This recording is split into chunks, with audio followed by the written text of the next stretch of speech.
나의 선함을 왜 악하게 보느냐, 이런 제목으로 함께 말씀을 대하겠습니다. 오늘 말씀은 포도원 품꾼의 비유입니다. 아주 유명한 그런 말씀입니다. 아마 우리가 비유의 내용은 다 아실 겁니다. 근데 비유를 해석하는 게 좀 어렵습니다. 우리가 가장 많이 오해하는 비유 가운데 하나가 아닐까, 그런 생각을 합니다. 자, 비유를 잘 이해하려면 앞의 내용부터 보는 게 좀 필요합니다. 우리가 마태복음 18장부터 중요한 주제를 하나 다루고 있습니다. 천국에서 누가 큰가? 제자들이 예수님께 묻습니다. 천국에서 누가 큽니까? 제자들의 관심은 이것입니다. 예루살렘으로 올라가는 길에 제자들의 관심은 이제 예수님께서 왕이 되실 것인데, 그러면 우리 가운데 누가 첫째가 될까? 천국에서는 누가 더 클까? 이것에 관심을 가지고 있습니다. 그리고 이들은 아마 공로를 생각할 겁니다. 아니면 자신이 가지고 있는 재물이나 권세를 앞세워서 아마 어떤 자리를 생각하고 있을지도 모릅니다. 그런데 하나님 나라는 원리가 다릅니다. 하나님 나라는 낮아짐과 섬김의 나라입니다. 하나님의 아들이신 예수 그리스도께서 사람의 모습으로 이 땅 가운데 임하셨고 가장 낮은 모습으로 섬기셨습니다. 십자가의 하나님의 나라는 낮아지는 나라입니다. 사람의 눈으로 보면 실패하는 나라이고, 그리고 이기는 것이 아니라 지는 나라입니다. 실패하고 지는 것으로 성취되는 나라. 그래서 이해하는 게 좀 어렵습니다. 제자들이 천국에서 누가 큽니까? 라고 묻자 예수님께서 어린아이 하나를 세우십니다. 천국은 어린아이와 같은 자의 것이다. 이때 어린아이는 가장 낮은 자, 이런 뜻입니다. 이런 어린아이가 천국의 주인공이고, 이런 어린아이와 같은 자가 천국에서 높은 자다, 예수님 말씀합니다. 자, 우리가 지난 시간에 이 어린아이와 반대편에 있는 사람 하나를 살폈습니다. 부자 청년입니다. 이 땅의 기준에서 보게 되면 모든 것을 가진 존재죠. 관원인데 부자였고 종교적인 열심도 있습니다. 어려서부터 율법을 지켰다 자신 있게 이야기합니다. 그리고 하나님 나라에 대한 소망도 있습니다. 아마 어쩌면 사람들이 보기에 무엇 하나 빠질 것이 없는 아주 괜찮은 사람입니다. 근데 이 사람이 하나님 나라에 어울리지 않습니다. 이 땅에서는 참 괜찮은 사람인데, 이 땅에서는 부족함이 없는 사람인데, 심지어 높은 자리를 차지할 수 있는 사람인데 하나님 나라에 어울리지 않습니다. 이유는 하나님 나라는 낮아지는 나라이고 섬기는 나라이기 때문에 그렇습니다. 때문에 예수님께서는 가진 모든 것을 팔아서 가난한 자들에게 주고 돌아와서 나를 쫓으라, 그러면 영생을 얻을 거다 말씀하지만, 이 명령에 이 청년은 등을 돌리고 떠나갑니다. 자, 부자 청년이 떠난 이후에 예수님께서 부자가 천국에 들어가는 것이 굉장히 어렵다 이야기합니다. 낙타가 바늘귀를 통과하는 것보다 어렵습니다. 이건 갈 수 있다는 것이 아니라 갈 수 없다는 겁니다. 사람들은 부자면 갈 수 있을 거라 생각했는데 갈 수 없다고 합니다. 사람들은 부자 청년이 하나님 나라에 잘 어울린다고 생각했습니다. 부자의 관원의 율법에 대한 열심도 있고 천국도 사모합니다. 자격이 있어 보이지만 자격이 없었습니다. 제자들이 묻죠. 그러면 누가 구원을 받을 수 있습니까? 구원은 하나님의 은혜를 받은 자가 구원을 받습니다. 하나님께서 하실 수 있습니다. 하나님의 은혜 받은 자가 하나님 나라에 들어갈 수 있습니다. 자, 구원은 자격이나 조건이 아니라 구원은 은혜입니다. 천국은 자기를 높이는 자가 들어가는 것이 아닙니다. 자기를 낮추고 하나님의 은혜를 바라보는 자가 천국에 들어갈 수 있습니다. 자, 여기서 중요한 원리가 있습니다. 사람들은 하나님 나라를 보상이라고 생각합니다. 내가 어떤 자격을 지니고 있고, 내가 어떤 조건을 지니고 있고, 내가 어떤 선한 일을 하면 그에 대한 보상이 하나님의 나라일 거다 생각합니다. 공로가 있으면 하나님 나라에서 높은 자리에 앉을 수 있을 거다 생각합니다. 사람의 기준은 공로입니다. 예수님의 기준은 은혜입니다. 하나님의 나라는 사람의 힘으로 가는 곳이 아닙니다. 하나님의 은혜로 부름을 받는 나라입니다. 나의 공로가 아니라 하나님의 은혜입니다. 때문에 내가 자랑할 것이 없습니다. 우리가 할 수 있는 거라곤 하나님의 은혜에 대해서 감사하는 것이 전부일 겁니다. 그 은혜를 인해서 낮아져야 하고 그 은혜를 인해서 섬겨야 합니다. 자, 에베소서 2장 8절 9절을 볼까요?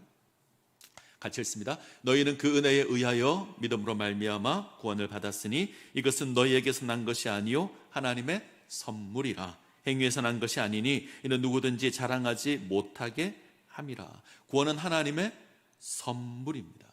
어떤 자격이 있거나 공로가 있어서 주어진 것이 아니라 하나님께서 그냥 주신 겁니다.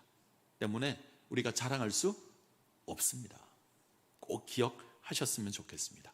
자, 이제 오늘 말씀을 한번 보죠. 자, 예수님의 가르침을 듣고 있던 베드로가 대뜸 묻는데, 자, 19장 27절입니다. 19장 27절. 자, 같이 읽겠습니다. 이에 베드로가 대답하여 이르되 보소서 우리가 모든 것을 버리고 주를 따라 싸운데 그런즉 우리가 무엇을 얻으리이까? 자, 베드로가 질문을 하는데 이 질문이 굉장히 재밌습니다. 예수님께서는 부자는 천국에 들어갈 수 없다 그랬더니 베드로는 우리는 다 버렸습니다 이렇게 말합니다. 부자는 버릴 수 없어 떠나갔는데 우리는 다 버리고 예수님을 따릅니다. 우리는 부자와 다릅니다. 이런 고백을 합니다.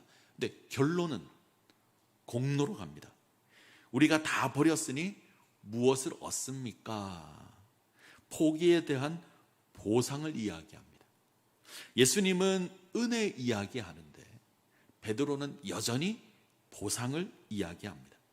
이 베드로에게 예수님께서 이르시는 고백이 28절 29절 28절 29절 같이 읽습니다. 예수께서 이르시되 내가 진실로 너희에게 이르노니 세상이 새롭게 되어 인자가 자기 영광의 보좌에 앉을 때에 나를 따르는 너희도 12 보좌에 앉아 이스라엘 12지파를 심판하리라. 또 내 이름을 위하여 집이나 형제나 자매나 부모나 자식이나 전토를 벌인 자마다 여러 배를 받고 또 영생을 상속하리라. 베드로의 물음에 대한 답입니다. 너희가 이 땅의 것을 버렸느냐? 하나님 나라에서 12 보좌에 앉아서 다스릴 것이고 여러 배를 받게 될 것이다. 하나님 나라를 얻게 될 거다. 자, 그리고 하는 고백이 30절입니다. 30절 볼까요? 같이 읽습니다. 그러나 먼저 된 자로서 나중되고 나중된 자로서 먼저 될 자가 많으니라. 자, 이 말씀이 핵심입니다. 먼저 된 자가 나중되고 나중된 자가 먼저 되는 자가 많을 거다. 자, 이 말씀이 20장 16절에 또 나옵니다. 20장 16절은 순서가 바뀌어 있죠. 나중된 자가 먼저 되고 먼저 된 자로서 나중되리라. 순서만 바뀌고 사실 내용은 같습니다. 자, 먼저 된 자가 나중되고 나중된 자가 먼저 되는 일이 있다. 굉장히 심오한 말입니다. 세상은 어떻게 말하죠? 먼저 된 자가 첫째가 될 거다. 나중된 자는 꼴찌가 될 거다. 이 세상의 고백입니다. 이게 우리가 알고 있는 세상의 원리입니다. 근데 예수님께서는 반대를 이야기하십니다. 첫째가 꼴찌가 될 수 있고 꼴찌가 첫째가 될 수 있다. 우리가 이 말씀을 생각보다 많이 사용합니다. 먼저 된 자가 나중될 수 있고 나중된 자가 먼저 될 수 있다. 어느 때 사용하는가? 학교 다닐 때 1등 하던 친구와 꼴등 하던 친구가 있는데 나중에 사회를 나와서 사는 걸 보니 상황이 바뀌어 있더라. 이럴 때 이런 말을 씁니다. 1등한 친구는 일반 회사원인데 꼴찌하던 친구는 사업을 해서 크게 성공하면 우리가 그러죠. 먼저 된 자가 나중되고 나중된 자가 먼저 된다. 이럴 수 있고 신앙생활을 할 때 오래 신앙생활을 한 사람보다 이제 처음 신앙생활을 시작한 사람이 훨씬 더 뜨겁게 신앙생활합니다. 보통 모태신앙보다 처음 예수를 믿는 사람이 훨씬 더 열정적으로 신앙생활을 합니다. 그것을 두고 우리가 이 고백을 합니다. 먼저 된 자가 나중되고 나중된 자가 먼저 된다. 뭔가 인생이 역전될 수 있다, 이럴 때 사용합니다. 이 비유가 그런 의미일까 한번 생각해 봤습니다. 비유의 핵심은 하나님 나라의 질서는 세상의 질서로 이해할 수 없다. 세상의 원리로 하나님 나라의 원리를 이해할 수 없다. 이것이 핵심입니다. 자, 이제 비유를 한번 보겠습니다. 1절.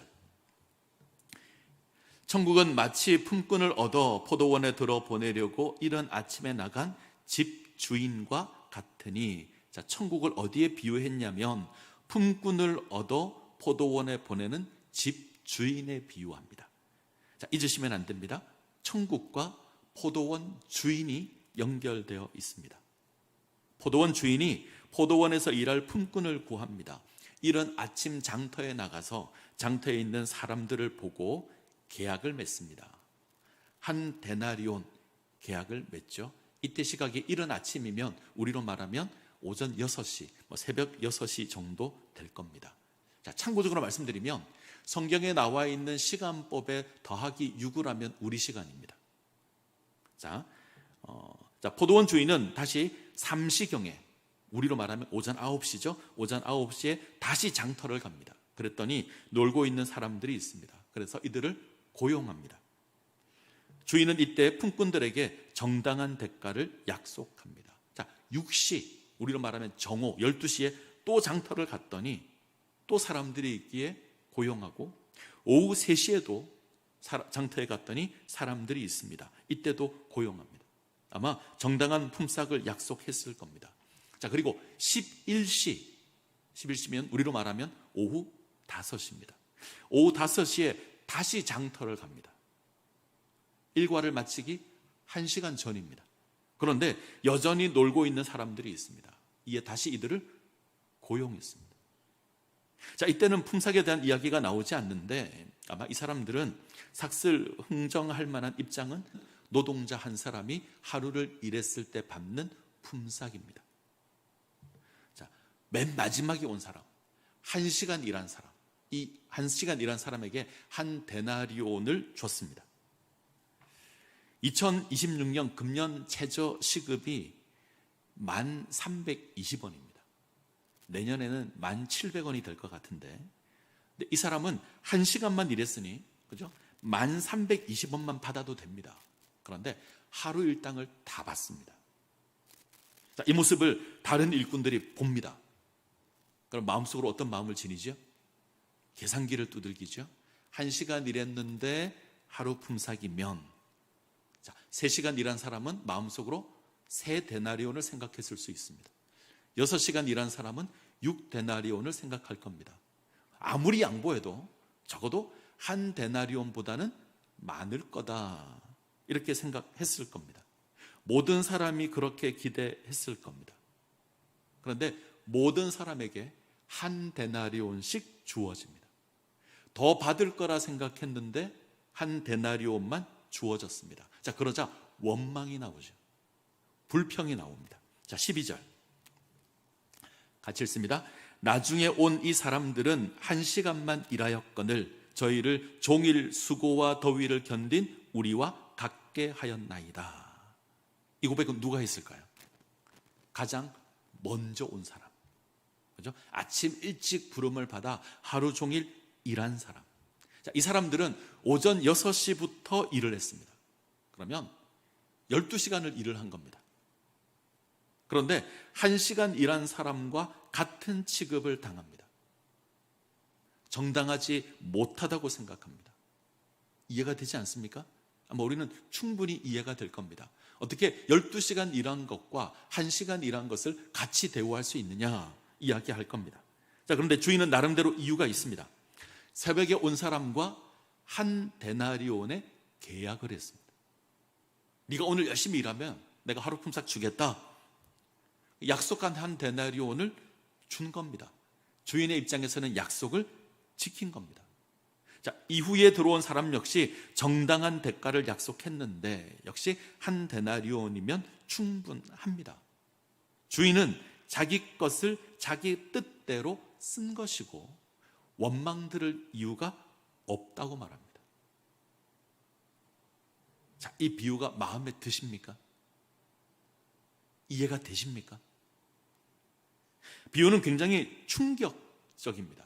이 충격이라는 게 핵심인데, 하루 종일 놀다가 1시간 일한 사람과 아침 일찍 나와서 하루 종일 땀 흘리고 일한 사람이 같은 대우를 받습니다. 기분 좋은 사람이 있죠. 1시간만 일한 사람 기분 좋을 겁니다. 12시간 일한 사람 기분이 나쁠 겁니다. 만약 우리가 12시간 일한 사람이라면 아마 우리는 분노할 겁니다. 화를 낼 겁니다. 원망할 겁니다. 얼마 전에 그 삼성 반도체 노조가 농성을 했습니다. 그래서 1인당 엄청나게 많은 성과급을 받기로 약속을 했습니다. 사실 그 모습을 보고 많은 사람이 좀 허탈해했습니다. 훨씬 더 많이 배웠고 내가 훨씬 더 좋은 직장을 다니고 있다고 생각했는데 막상 저들이 훨씬 더 많은 돈을 받는 겁니다. 허탈했을 겁니다. 누가 가장 허탈했을까요? 같은 삼성에서 일하는데 반도체가 아닌 다른 부서에서 일하는 사람, 아마 이 양반은 더 허탈하지 않았을까 이런 생각을 해봤습니다. 근데 지금 예수님의 말씀은 이것보다 훨씬 더 충격적입니다. 우리가 이런 대접을 받았다면 난리가 났을 겁니다. 그래서 많은 학자들이 이 비유를 해석하기를 좀 이 충격을 없애려고 여러 가지로 해석을 합니다. 그럴듯하게 말을 만들었습니다. 예를 들면 이런 겁니다. 처음 온 사람은 대충 일했을 거다. 그래서 포도원 주인이 계속 사람을 고용했다. 아마 맨 마지막에 온 사람은 1시간만 일해야 되기 때문에 열심히 일했을 거다. 이렇게 해석하는 사람이 있고, 또 가장 많은 지지를 받는 해석이 하나 있습니다. 나중에 고용된 사람이 더 급한 시점에 고용되어서 가치가 달랐을 거다. 이렇게 말하는 사람은 이때가 포도 수확하는 때라고 생각합니다. 포도는 제때 수확하는 게 중요합니다. 그 시기를 놓쳐버리면 포도가 상할 수도 있습니다. 포도원 주인이 아침 일찍 사람을 고용했을 때는 충분히 일을 마칠 수 있을 거라고 생각을 했습니다. 그런데 생각보다 일이 많이 남아서 계속 사람을 불렀다는 거죠. 3시에도 부르고 6시에도 부르고 9시에도 부르고, 급기야 마칠 때가 되었는데 여전히 일이 남았습니다. 그래서 1시간 남은 그때도 가서 사람을 불렀다. 포도를 주소하지 않고 남겨둘 수 없는 상황이라서 급하게 장터에 가서 일꾼을 고용했다. 주인의 입장에서는 나중에 부른 일꾼일수록 더 가치가 많았다. 그래서 똑같이 한 데나리온씩 줬을 거다. 이렇게 해석을 합니다. 그럴듯한가요? 좀 억지스럽다. 이런 생각이 듭니다. 자, 오늘 비유에서는 그 어떤 이유도 등장하지 않습니다.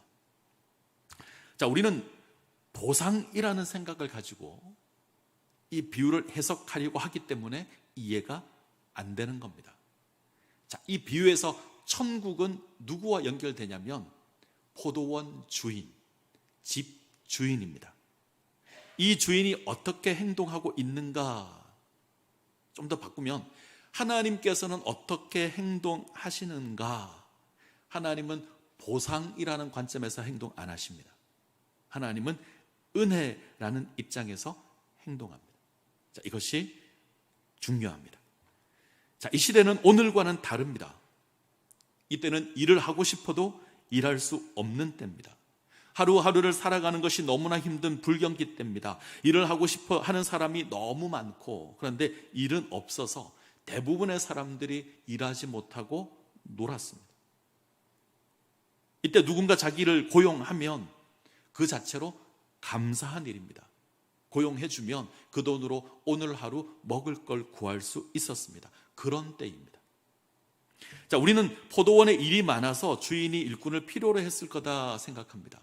그래서 아침에도 나가고 3시에도 나가고 6시에도 나가고 9시에도 나가고 심지어 11시 1시간 남은 시점에서도 나갔을 거다. 일이 많았으니 사람을 고용했을 거다. 성경에는 이렇게 이야기 안 합니다. 반대로 이야기합니다. 자, 3절을 볼까요? 3절 같이 읽습니다. 또 제3시에 나가보니 장터에 놀고 서 있는 사람이 또 있는지라. 자, 두 번째 또에다가 동그라미를 치셔야 돼요. 자, 또 제3시에 나가 보니 장터에 놀고 있는 사람이 또 있습니다. 또 있다는 말은 뭐죠? 앞에서 불렀던, 아침 일찍 불렀던 사람도 여전히 장터에서 놀고 있던 사람들입니다. 일을 하지 않고 놀고 있으니 불러서 일을 시킨 겁니다. 자, 일이 있어서 부른 게 아니라 놀고 있어서 불렀습니다. 자, 5절 6절 볼까요? 5절 6절 같이 읽습니다. 제6시와 제9시에 또 나가 그와 같이 하고 제11시에도 나가보니 서 있는 사람이 또 있는지라. 이르되 너희는 어찌하여 종일토록 놀고 여기 서 있느냐. 6시와 9시에 나가서 또 그렇게 합니다. 무슨 말이죠? 여전히 놀고 있는 사람이 있길래 고용했습니다. 어찌하여 종일토록 놀고 여기 서 있느냐. 할 일 없이 놀고 있는 그 모습이 안타까워서 부른 겁니다. 지금 포도원 주인은 일거리가 많아서 부른 게 아닙니다. 일할 것이 없어서 놀고 있는 그 모습이 너무 안타까워서 부른 겁니다. 사람이 필요해서 부른 것이 아닙니다. 일해야 될 사람이 놀고 있으니 불러서 일을 시킨 겁니다. 자, 이 관점에서 보면 부른 것 자체가 은혜입니다. 그죠? 내가 필요해서 부른 게 아닙니다. 내가 긍휼히 여겨서 불렀습니다. 일을 해서 수입을 얻고 그 수입으로 오늘 하루 먹을 걸 구할 수 있습니다. 그렇게 해야 될 인생이 일이 없어 놀고 있는 것을 긍휼히 여겨서 주인이 불러서 일을 시켰습니다. 그 자체가 은혜입니다. 자, 포도원 주인에게 일이 관심이 아닙니다. 사람이 관심입니다. 일이 관심이었으면 똑같이 대우하면 안 되죠. 일을 한 양에 따라서 다르게 대우했을 겁니다. 근데 주인의 관심은 일이 아니라 사람입니다. 그 사람에게 은혜를 베푸는 것이 집주인의 관심입니다. 그래서 똑같이 주는 겁니다. 자, 오늘 비유의 핵심은 하나님 나라를 인간의 계산법으로 이해할 수 없다. 인간의 계산법은 보상입니다. 하나님 나라는 보상의 원리가 아닙니다. 은혜의 원리입니다. 이것이 핵심입니다.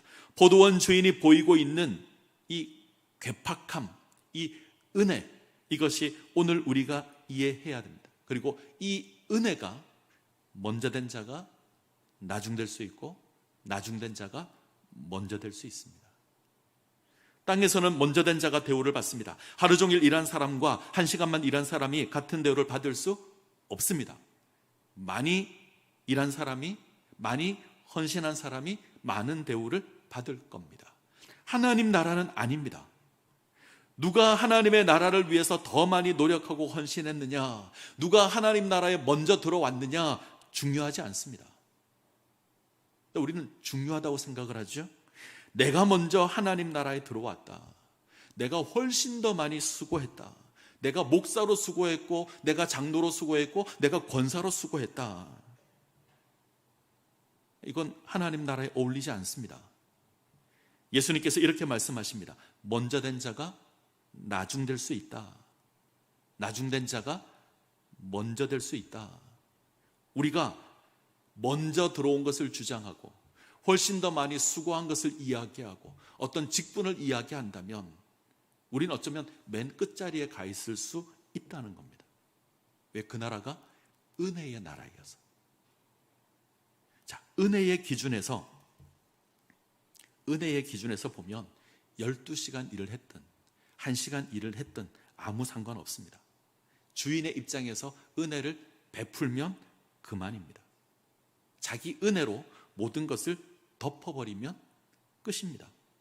근데 이걸 공로라고 생각하면 이해가 안 되죠. 나는 12시간 일했는데 어떻게 1시간 일한 사람하고 똑같이 취급하는가 이해가 안 됩니다. 그래서 먼저 온 사람이 화를 내는 겁니다. 자, 조금 다르게 한번 볼까요? 맨 마지막에 부름을 입은 사람은 포도원 주인이 아니면 그날 하루를 허비했을 겁니다. 어쩌면 오늘은 걸렀다 생각했을 겁니다. 자, 1시간 남았는데 누가 부르겠습니까? 모든 것을 포기하고 실망하고 있는데 포도원 주인이 불러서 일을 시켰고 하루 품삯을 받았습니다. 자, 이 사람은 보상이라고 생각할까요? 은혜라고 생각할까요? 은혜라고 생각하죠. 자, 그러면 아침 일찍 부름받은 사람은, 이 사람은 은혜입니까? 보상입니까? 이것도 은혜죠. 지금 이들은 한 데나리온으로 계약을 했기 때문에 은혜가 아니라 보상이라 생각하지만 주인 입장에서는 은혜입니다. 부름받은 자체가 은혜입니다. 부름받지 않았으면 하루를 그냥 허비했을 겁니다. 이들도 똑같이 놀았을 겁니다. 근데 주인이 불렀고 일을 하게 되었습니다. 그 자체가 은혜입니다.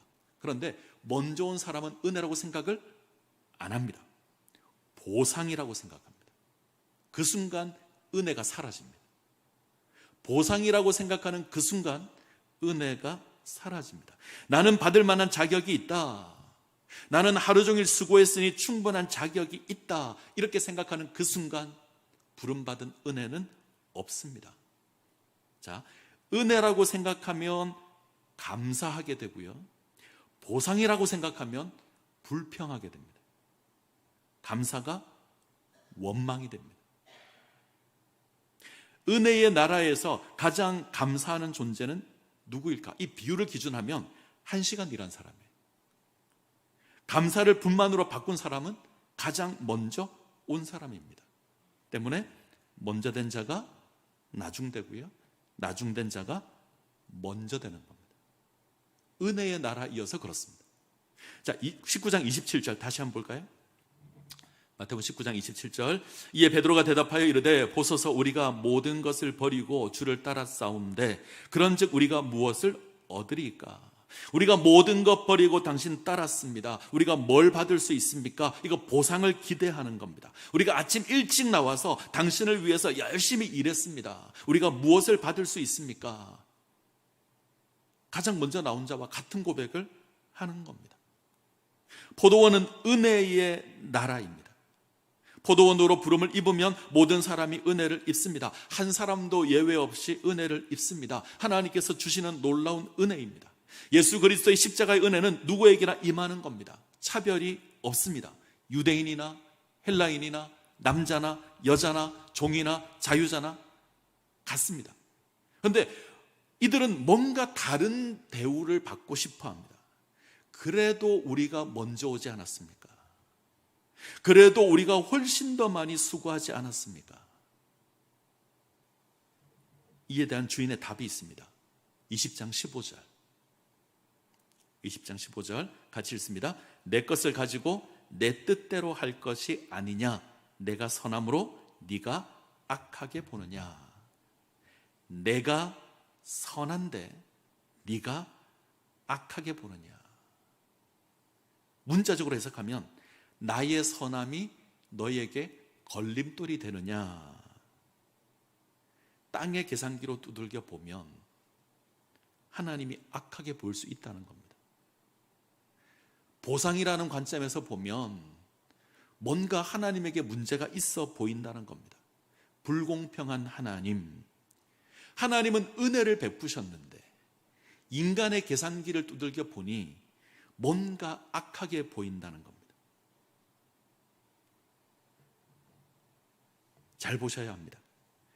가장 먼저 온 사람에게 상처가 되는 건 하나님의 자비와 은혜입니다. 하나님께서 은혜를 베풀었는데, 하나님께서 자비를 베풀었는데 이 사람에게는 상처가 되고 이 사람에게는 걸림돌이 됩니다. 우리가 그럴 수 있습니다.